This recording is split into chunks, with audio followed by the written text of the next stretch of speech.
1915 թվականին սպանված անկարացի հայ վաճառական Քասաբյանների տուն Չանկայա պալատ Թուրքիայի Հանրապետության նախագահի նստավայր կգնա Ռեջեփ Թայիփ Էրդողանը։ Ստամբուլի փողոցներում լիմոնադ վաճառող տղայից հավակնոտ ու խարիզմատիկ քաղաքական գործիչ, նոր Աթաթուրք, իսկ առավել իրատեսների համար հենց Էրդողան, որ պատմության մեջ իր հետքն է ուզում թողնել։ Այսպես են նրան ընկալում Թուրքիայում, բնութագրում մամուլն ու թուրքագետը։ Նա ինքը չի ուզում լինել նոր Աթաթուրք կամ երկրորդ Աթաթուրք, նա ուզում է լինել Էրդողան, հա։ Հենց Էրդողան, այսինքն նա մի կերպար է, որը նախագահ դառնալով եւ իր լիազորությունների մեծացմամբ, այսպես ասած, ավելի մեծ քայլեր կանի եւ այդ սուլթանի պիտակը իր վրա ավելի ամրակոր կամրացնի։ Millete rağmen bu yürümez zaten.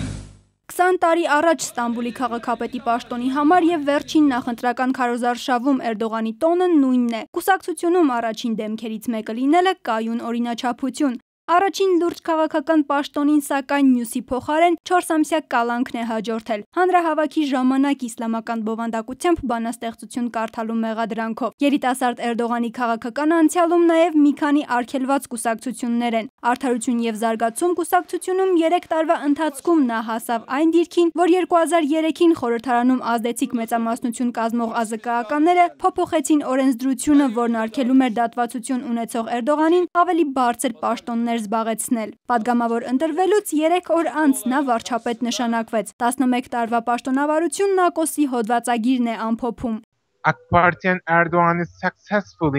Արդարություն եւ զարգացում կուսակցությունը եւ Էրդողանը հաջողված տնտեսական քաղաքականություն են վարում։ Դա ակնհայտ է եւ պետք է փաստել։ Այս տարիներին Էրդողանը հասավ նաեւ նրան, որ երկրում թուլացրեց բանակի դերը։ Էրդողանի ավտորիտար հակումները, Գեզի այգու դեպքերը, կոռուպցիոն սկանդալը, սոցցանցերի արգելափակումը, ծայրահեղական խմբավորումների հետ կապերը հաստատող ապացույցները, Սիրիա ներխուժման պլանով կազուս բելի ստեղծելու մասին հրապարակված գաղտնի ձայնագրությունը կարող էին ոչնչացնել աշխարհի ցանկացած կուսակցության ու գործչի քաղաքական ապագան, բայց ոչ Էրդողանին ու նրա գլխավորած ուժինը։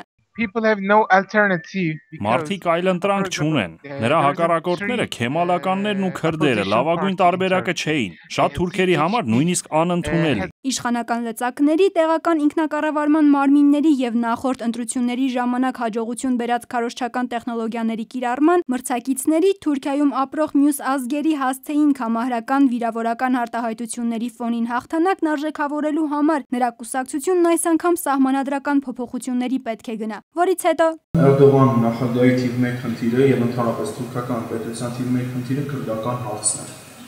Եթե լուրջ քայլեր սպասել Թուրքիայից, ապա դա պետք է սպասել քրդական հարցում, հանրապես քրդերի հետ հարաբերությունների հարցում։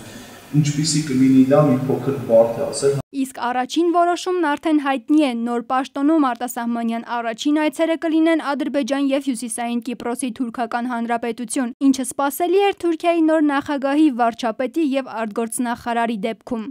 Անի Ավետյան, Հայարփի Միքայելյան, ժամը լրատվական։